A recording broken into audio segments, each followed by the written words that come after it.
Tema 15. Distribuciones discretas. La distribución binomial o de Bernoulli.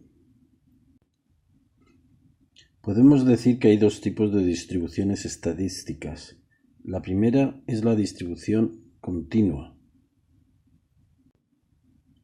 En este caso, de la variable podemos considerar que hay infinitos resultados, es decir, tenemos infinitos puntos de los que sabemos su resultado, obteniendo de cada uno de los puntos una medida. Eso produce que tengamos una función que tiene un carácter continuo en todos sus puntos. Por ejemplo, podríamos pensar en las medidas de la temperatura a lo largo del tiempo. Es decir, si nosotros tenemos aquí el tiempo, vamos tomando medidas continuas y nos va a ir dando resultados que son de carácter continuo. Por el contrario, una variable es discreta cuando el número de medidas o el número de resultados es un número finito, y de cada uno evidentemente también tenemos su medida. Pero si nos fijamos, cada valor no tiene continuidad con el resto de valores. Nos va dando puntos para cada uno de los resultados obtenidos. Por ejemplo, en este caso, en el caso 1, obtenemos una medida x1, en el caso 2, x2. En definitiva, vamos a llamar para el caso i o caso n, que sería el último, la medida x1. Por eso los gráficos de las distribuciones de variables discretas se suelen representar por gráficos de barras, en los que cada uno de los resultados aparece con una barra distinta en función también de su frecuencia. En este sentido, llamamos frecuencia absoluta al número de veces que se repite un mismo resultado, una vez hecho un experimento o obtenida una estadística. Y si dividimos la frecuencia en la que se ha obtenido un resultado entre el número total de muestras, lo que tendremos es la frecuencia relativa.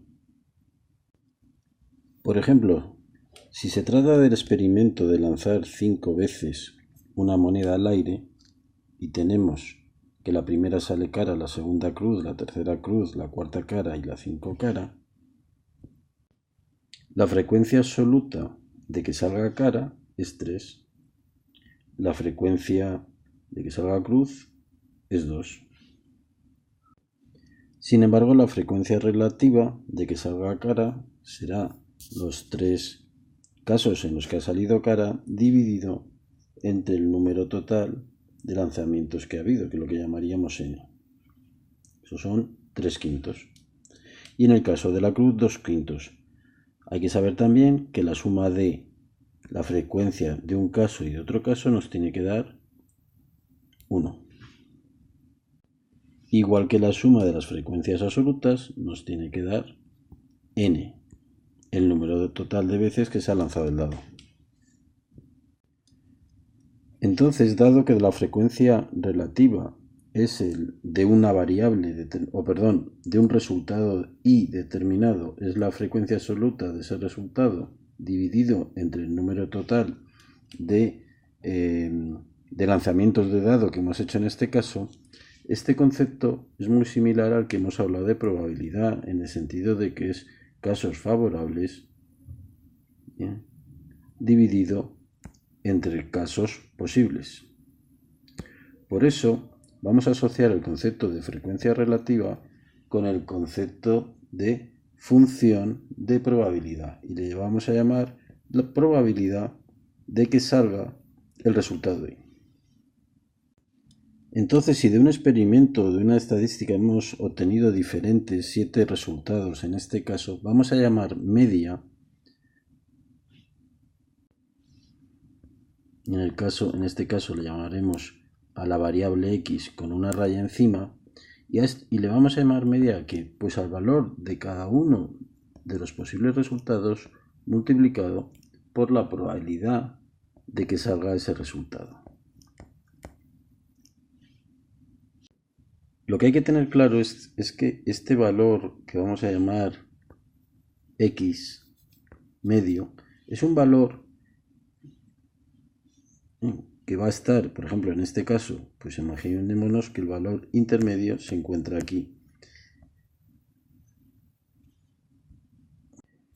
Y lo que va a producir es que cada uno de los diferentes resultados obtenidos va a tener una distancia con ese valor medio. Y el valor de esa distancia, por ejemplo en el caso 7, será la diferencia entre el valor del 7 menos el valor medio, porque es esto de aquí, evidentemente.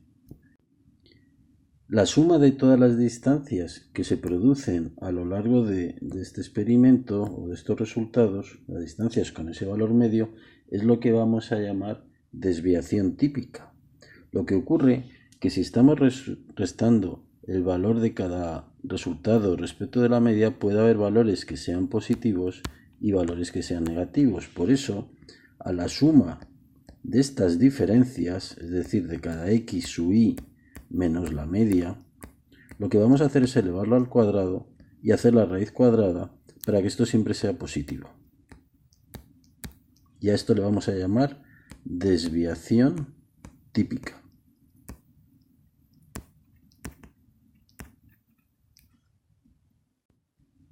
Y el término latino es sigma. Y el significado de la desviación típica es básicamente lo que nos están diciendo es la dispersión que hay de los valores respecto de ese valor medio, o entre ellos, mejor dicho. Dentro de los infinitos tipos de distribución discreta que hay, vamos a estudiar la distribución binomial o de Bernoulli, la cual tiene unas características que tienen que quedar muy claras. En la distribución binomial se realizan un número n de experiencias que tienen un carácter independiente, pero que además tienen que ser idénticas entre sí. La realización de la experiencia tiene que ser idéntica. Y la característica más importante es que solo hay dos posibles tipos de resultados. Vamos a llamar, por ejemplo, resultado a tener éxito. Vamos a llamarlo así. Y por lo tanto, al fracaso le vamos a llamar resultado contrario de A, porque es el complementario. Un caso típico de este tipo de distribución es cuando lanzas una moneda al aire y solo puede salir o cara o cruz, y lo realizas un número n de veces. O cuando en una encuesta las respuestas solo pueden ser sí o no, no hay otra alternativa. Si lo vemos en un diagrama, veremos que A y el contrario de A son complementarios. Por lo tanto, si llamamos a la probabilidad de que salga A, le llamamos P minúscula, y a la probabilidad de que salga el contrario de A, le llamamos Q, lo que se tiene que dar claramente es que la suma de la probabilidad de que salga A más la probabilidad de que salga el contrario tiene que ser 1. Por eso decimos que Q, que es la probabilidad de fracasar, es igual a 1 menos la probabilidad de tener éxito. Por supuesto podemos despejar la P respecto de la Q. Entonces los problemas lo que van a intentar resolver es la función de probabilidad, que básicamente es saber ¿cuál es la probabilidad de tener un número determinado de éxitos, un número R de éxitos, sabiendo el número de intentos que vas a tener? Por ejemplo, vas a lanzar un dado 10 veces y quieres saber, o vas a lanzar una moneda, mejor dicho, un dado no puede ser porque tiene más resultados, tiene que ser algo que solo tenga 2 resultados, vas a lanzar una moneda 10 veces y quieres saber cuál es la probabilidad de tener 3 éxitos en los que salga cara. La fórmula que habría que aplicar es esta, que no te asustes.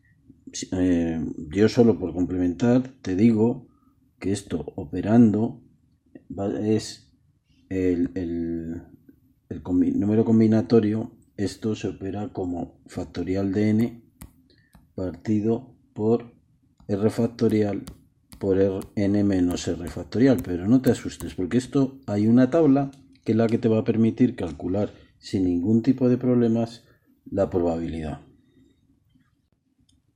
Por ejemplo, vamos a lanzar una moneda al aire y la vamos a lanzar 5 veces. N, por lo tanto, es 5.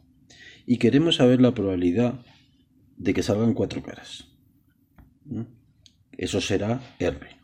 Los valores de N los vamos a meter aquí arriba y los valores de R aquí. Por lo tanto, entonces lo que haríamos N nos va a venir a este grupo cogiendo 5, N igual y R 5, nos va a definir exactamente en esta el valor 4. Cogeríamos el valor. Por lo tanto, nosotros vamos a tener que buscar la probabilidad en esta línea. Pero para saber la probabilidad en esa línea, tenemos que saber la probabilidad de que en un único lanzamiento de dado salga cara. Ese caso, evidentemente, como hemos dicho, es 0,5. ¿Pero por qué es 0,5? Porque la probabilidad de que salga cara en un caso es igual a sucesos favorables, que es 1, y sucesos posibles, que son 2, que pues sería que salga cara o que salga cruz. Es decir, estamos en 0,5. Por lo tanto, nos tendremos que venir al 0,5 y en esta columna estará el resultado. Si buscamos el cruce de lo que hemos buscado antes, con esto encontramos que el resultado de la probabilidad de que el número de éxitos, es decir, el número de caras sea 4, lanzando la moneda 5 veces, va a ser del 0,15. Por cierto, en este caso estaríamos hablando de una función binomial que se suelen representar así, en el que n es 5 y la probabilidad es 0,5. Es decir, a efectos de identificación sería una binomial 5, 0,5. Pero no solo en el caso evidente del lanzamiento de una moneda en el que hay cara o cruz, podemos estar hablando de Bernoulli. Por ejemplo, si pensamos realmente que si lanzamos un dado y lo que queremos saber es cuántas veces sale el 3, y queremos saber la probabilidad de que salga el 3 4 veces, una vez lo hemos lanzado 5, volviendo a lo mismo de antes, por una parte sabemos que n es 5. Sabemos que el número de éxitos buscados es 4. Y sabemos que a es 3. Podemos estar en un caso de Bernoulli si nuestro planteamiento es que el contrario de a es el 1, 2, 4, 5, 6. Es decir, cuando nosotros lanzamos el dado solo podemos tener dos tipos de resultados en realidad, que nos salga un 3 o que no nos salga un 3. Entonces, desde ese punto de vista de que tenemos un éxito y un fracaso, podemos plantear la probabilidad de Bernoulli. Lo único que ocurre en este caso es que la probabilidad de que salga A, es decir, la probabilidad de que salga el número 3, ¿cuánto será? ¿Cuál es la probabilidad de A? Casos favorables, 1. Casos posibles, 6. Es decir, en este caso estaríamos en el 0,16. Con este valor, que es la probabilidad, en un caso tendríamos que venir por aquí y cruzarnos, como hemos hecho antes, con un valor de n igual a 5, R4, y tendríamos que llegar aquí. Incluso a lo mejor deberíamos interpolar entre los dos resultados si el valor este es para 0,15 y este es para 0,20. Otra cuestión es cuando en el mismo caso de lanzar el dado, lo que queremos saber es la probabilidad de que salga 4 veces un valor x inferior a 4. En este caso A en realidad es que salga el 1, que salga el 2, el 3 o el 4. Y es evidente que la probabilidad de que la x salga 4 veces de 5 que lanzamos, siendo x inferior al resultado 4 del dado, pues será la probabilidad de que el x sea igual a 1, más la probabilidad de que x sea igual a 2, más la probabilidad de que x sea igual a 3, más la probabilidad de que x sea igual a 4. Calcularíamos cada uno de ellos, como lo hemos hecho antes, y los sumaríamos. Aquí el problema que vamos a tener es que si en vez de tener 4 posibles valores de x tenemos mucho más, el cálculo va a ser muy complicado. Y para eso, en la próxima lección veremos que podemos hacer una especie de atajo aplicando otro tipo de procedimiento. Para terminar, y como preparación a lo que he comentado anteriormente, solo saber que la media en una variable asociada a una distribución binomial, es decir, si tenemos una distribución binomial que normalmente se especifica así, n es el número de veces y p la probabilidad de tener éxito, vamos a llamar media, y esta es la fórmula que nos lo va a calcular, a n multiplicado por p. Esto lo utilizaremos en la próxima lección. Y vamos a llamar, y en la fórmula, mejor dicho, de la desviación típica será la raíz cuadrada de n por p por q.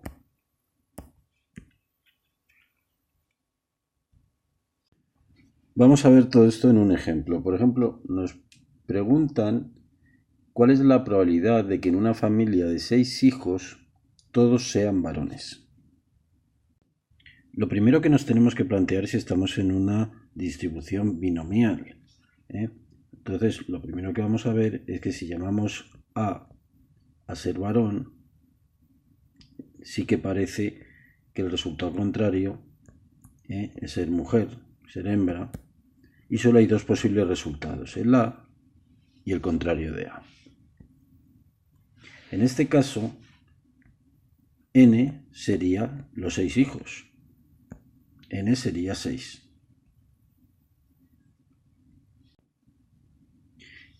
Y lo que estamos buscando es si R, o siendo R igual a 6, porque lo que queremos es que en las 6 ocasiones los 6 sean varones, queremos ver la probabilidad de que x sea igual a 6. Solo nos faltaría saber la probabilidad de que en un caso se sea varón. Pero en este caso vamos a presuponer que la probabilidad de ser varón en un intento sería del 50%, del 0,5. Con este valor y con este valor, lo mejor es entrar en la tabla y nos daría que la probabilidad de que los 6 sean varones es del 0,015625. Si lo que nos piden en un segundo apartado es la probabilidad de que 3 sean varones, pues el número de intentos seguiría siendo 6, es decir, el número de ocasiones han sido 6, pero solo buscamos 3 éxitos. La probabilidad seguiría siendo por cada uno de los intentos, sería el 50%, y lo que pondríamos es la probabilidad de que x sea igual a 3. Entraríamos en la tabla y eso nos daría 0,890625.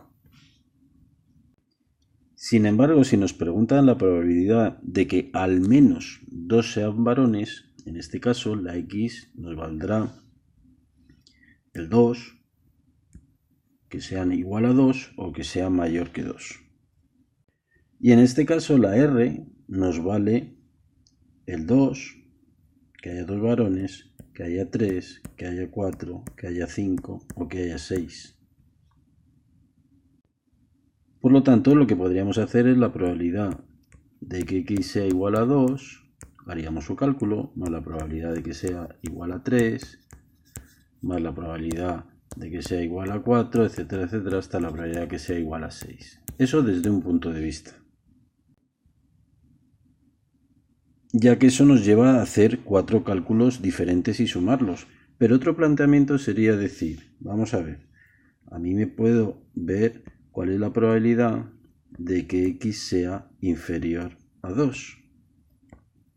Perdón, inferior sin el igual. Y el que x sea igual a 2 significa que la r que nos vale sería, no me borra ahora, sería el 1 y el 2. Por lo tanto, podríamos hacer el cálculo de la probabilidad de que sea igual a 1 más la probabilidad de que sea x, bueno, perdón, sería solo la probabilidad de que x sea igual a 1, porque el igual a 2 no nos vale. Y pero eso no es lo que nos han preguntado. Lo que nos han preguntado es que sea mayor o igual que 2. Y ahora lo que haríamos es 1, como esta probabilidad más esta tiene que sumar 1, pues la probabilidad de que x sea mayor o igual que 2 sería igual a 1 menos la probabilidad de que x sea menor que 2, ya que este le hemos calculado. Y por último, si lo que nos piden es la media, sabemos que la media es igual a n por p. Por lo tanto, sería igual al número de varones, al número de intentos, que son 6, por la probabilidad, que es 0,5. Es decir, la media es tener 3 varones.